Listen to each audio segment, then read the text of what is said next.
Hey, ladies and gentlemen. Oh, I've been so busy this period. I haven't been able to come here to talk to folks, to do a show. But like I promised, I'll be coming. I'll be coming. I'll be coming weekly or maybe twice a week or something. But sometimes programs that I do might keep me from coming for the day or maybe coming for a week. But I'm doing whatever I can to come. So I hope everybody enjoyed their New Year. Happy New Year to you all. I hope you enjoyed your New Year, you enjoyed your holiday, you enjoyed your Christmas. Uh, so now we're back to reality. We're back to reality, and hopefully the world will be a better place. So we have some good news that came out today. The stupid war in Gaza is ended without achieving any objection that whoever planned to object. It's like taking a mile step and then going 10 miles back, and then you ask yourself, why was the war? Well, when two people disagree, they go to war. When you go to war, you either achieve something or you don't achieve anything. But either way, you have to live with the decision that you made. So that is why wars are not necessary. Sometimes you can talk things out.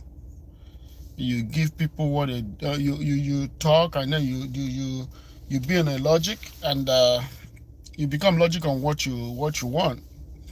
And in some cases, you have to accept what you can take, and give to other people what you don't like. To give to them is a compromise. You have to compromise.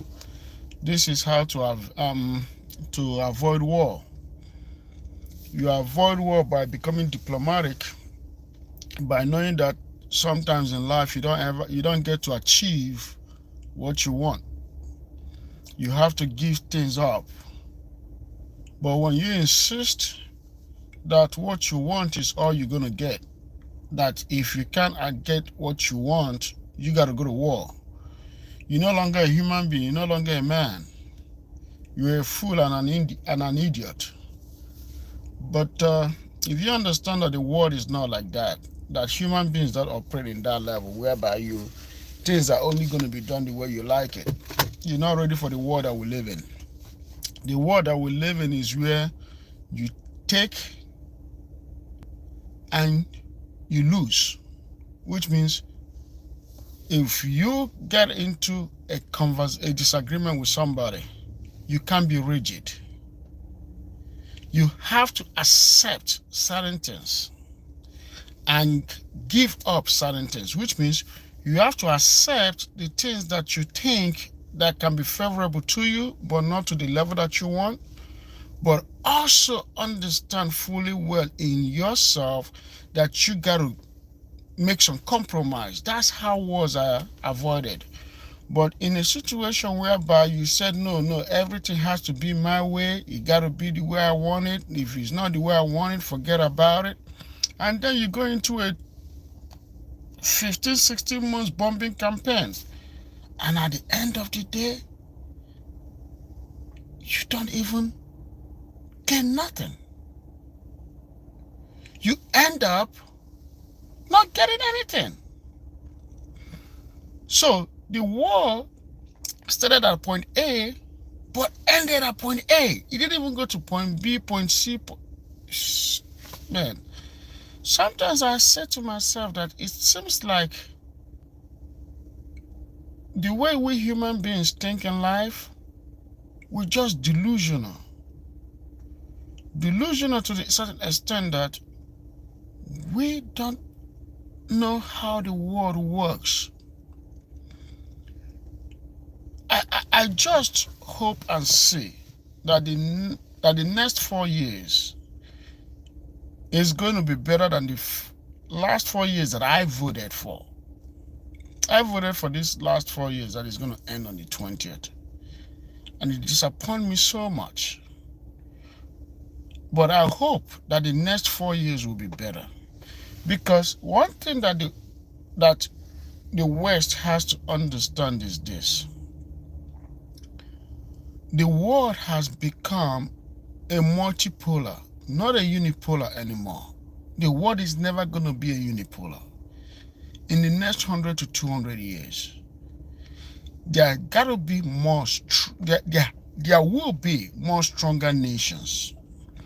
In fact, the world is moving to the level whereby 10 countries will be of equal power, which means 10 countries cannot overpower one another. It's not going to be a world whereby United States is the dominant force, or United States with Europe is the dominant force. Now you have China, you have Russia, you have Iran, and these people are building alliances with themselves and other people. You have also Africa coming up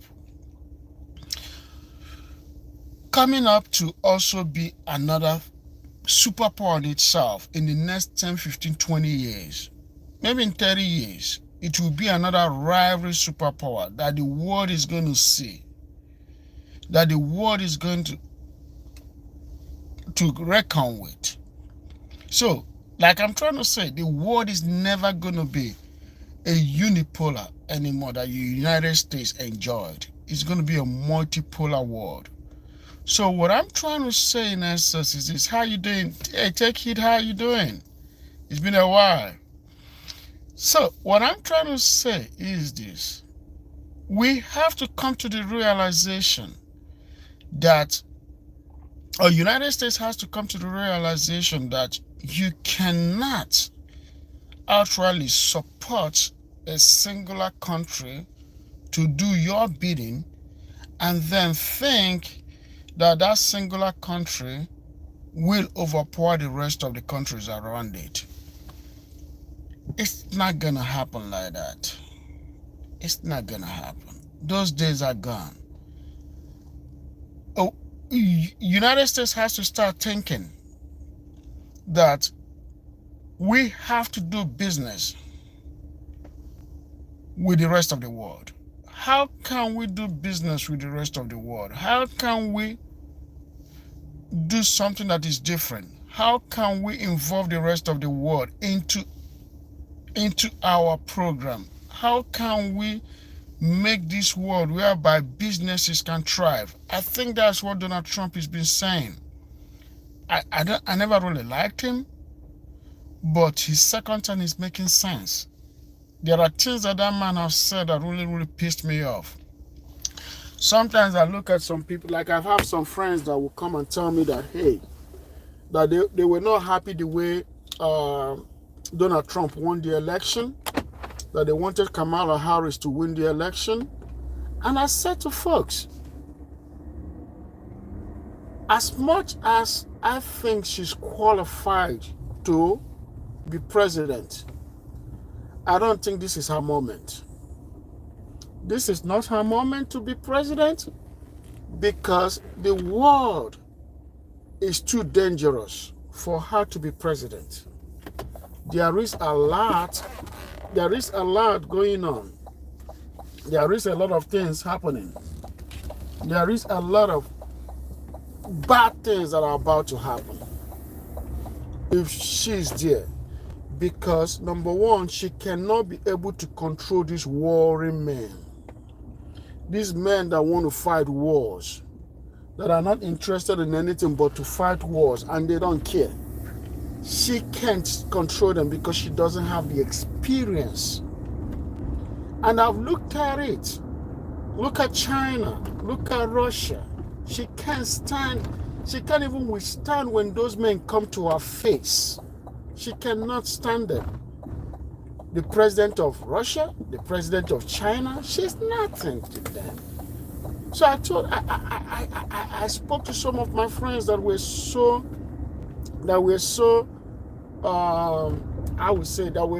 emotional, that wanted her to be president by all means. This is not the president of abortion, because they were so emotional, because if she was president, she would have given them more right to abortion. This is not the time for abortion. I'm not even an abortion advocate. But this is the time when the world has to be serious. Serious in the sense that a whole lot of things are about to go down. So, BRICS is coming. And United States is doing everything that it could to undermine BRICS. It's not going to happen. BRICS is going to be here to stay. United States can't stop. In fact, like Trump was saying the other day that he's going to put tariff on this person. You cannot tariff anybody. Whoever you tariff, America pays. The consumers pays for that tariff. So sometimes I ask myself, what kind of mathematical sense do these politicians make? These politicians, some of them didn't even have any mathematical background. If somebody comes to you as the president of the United States and he says to you, oh, China is important, we are importing Chinese this and Chinese that, are we going to put tariff on Chinese this or Chinese that? Americans are still going to buy the made in China. And guess the part that is going to happen? We have to pay more. But the reason why I understand the mathematical and the financial sense of what people make whenever they want to place tariff on a good, they place tariff on goods so that it can be so expensive that the people will not purchase it. But are you making it so expensive that the people will not purchase it? America, made in America is way more expensive. Most people cannot buy made in America stuff because it's too expensive. Made in America is so expensive that the Chinese are even 4 times, 5 times cheaper.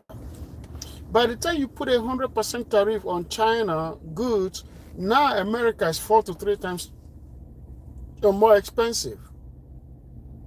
So it still doesn't make any mathematical sense. And even in the United States, we don't even have enough production capacity in order to produce the demand. You can't even withstand the production. Trump is embarking on trying to bring industries back to the United States so that more people will come back to the United States and produce so that we can sell more goods. And then I ask myself, okay, if we sell those goods, if we produce those goods, are we going to export it, or is it just going to be for American consumers? And some people might say, yeah, for American consumers. Okay, made in China is going to be cheaper. Still, made in China is going to be cheaper. Okay, if we make it for American consumers are not going to have all the money to buy it because we still have to create jobs here. We still have to bring back manufacturing because from what I'm seeing, a lot of stuff that we are doing here, which is our production, is done by robots. So are humans going to be able to earn the money to purchase made in American goods? Just imagine, are people going to be able to earn the money to purchase made in American goods? Because some of this generation are lazy. Most of them don't want to work. So if they don't want to work, how many of them are going to be able to make the salary to purchase those stuff? I take it, yeah, you're doing just fine, right? I'm glad you're doing fine. I'm doing fine as well. You know, trying to produce more podcasts so that we can so I can spill things that I know and talk about current and current issues. But like I'm saying, we don't have enough consumers. We don't have enough people that are ready to work because there are over 7 million jobs opening in this country, and most people don't want to work. Especially late millennial and Gen Zs, they don't want to work. So are you going to take this generation that doesn't want to work to put to work? Where that generation is still going to be 30, 40 years old, still living with their parents. They don't want to work. Their parents are still going to be sponsoring their lifestyles, keep spoiling them kids. So what I'm saying in essence is this: if we produce made in America and we sell those made in America, We cannot achieve exchange rate until we export. Okay, when we want to export to compete with China for the same for the same item or the same product,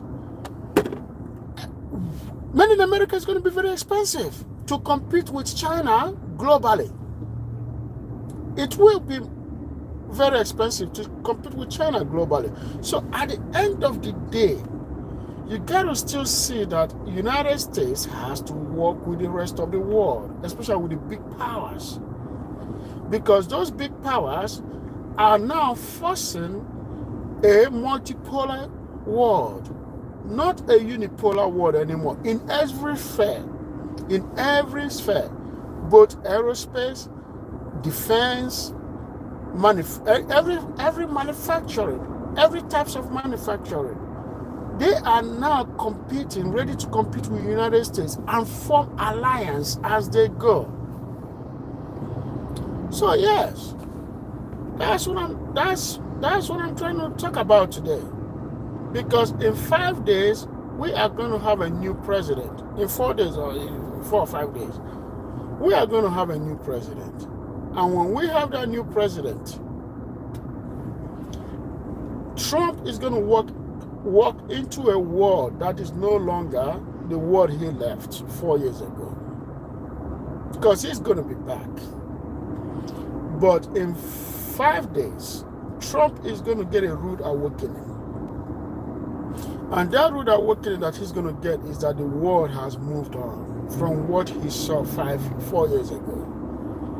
He's going to be forced to make adjustment. And the adjustment that he's going to make is an adjustment of accommodation, where America is no longer going to be the superpower, the sole superpower. America is going to be superpower for a long time, don't get me wrong.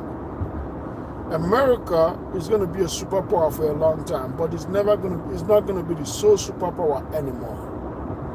So America is going to adjust to a multipolar world. Is he ready to do that? Does he have the production unit to do that? Does he have the manpower to do that? Does he have the skills to do that?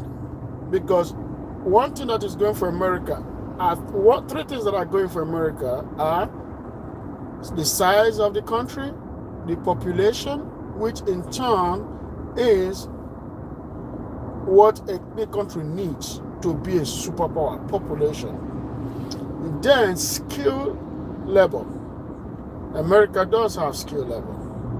But what are those skill level compared to the rest of the world? They are almost equal, or if not equal.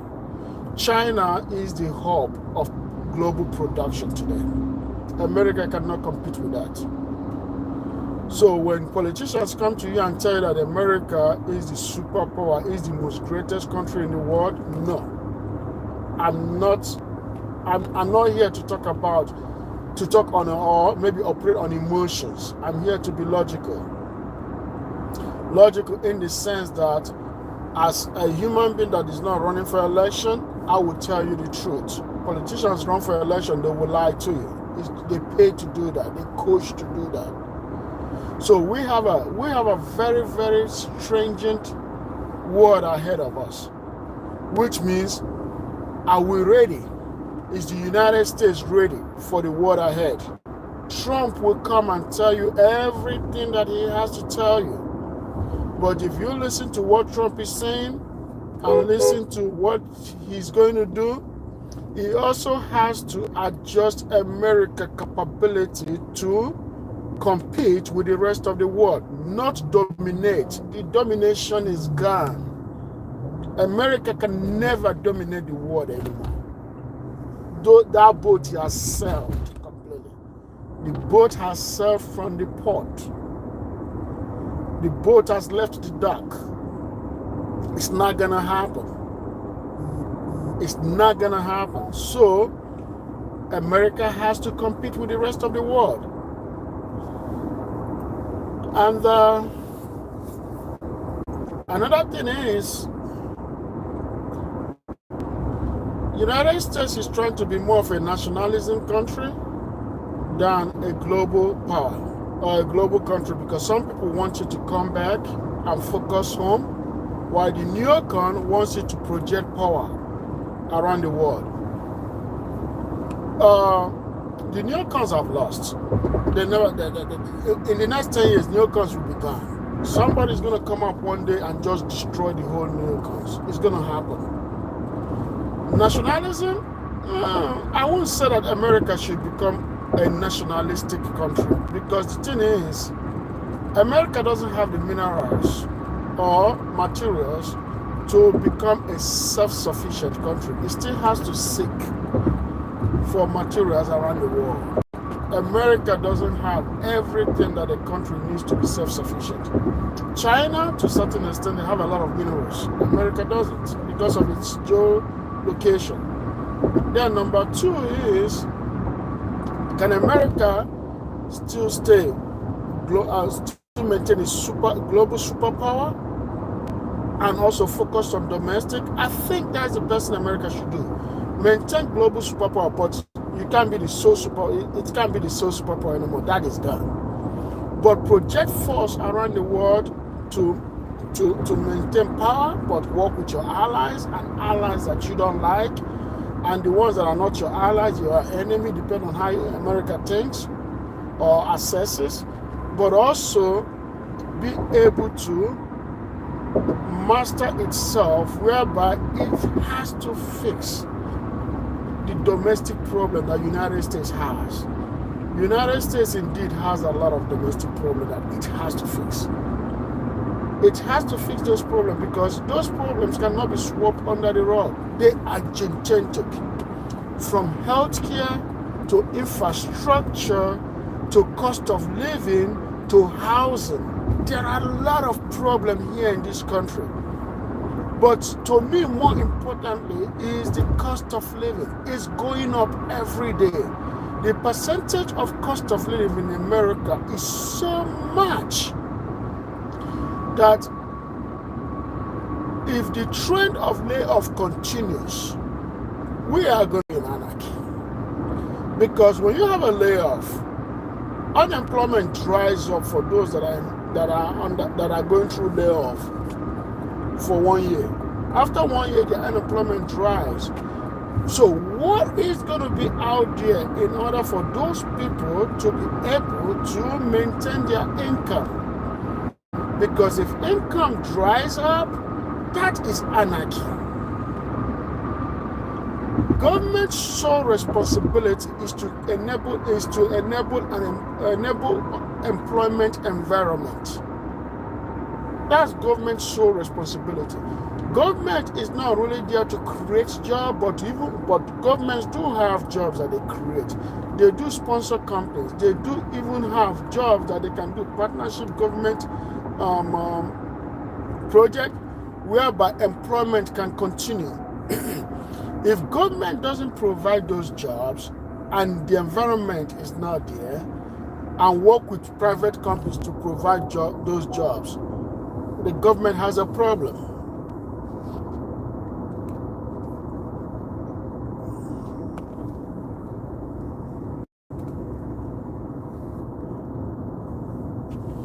Yeah, the government has a problem. The government does have a problem, because once there is anarchy, I got to tell you, look at the wildlife thing the wildfire thing that happened in California. Houses on fire. People that don't care about houses being on fire, they went to loot. Just imagine how immoral humans can be.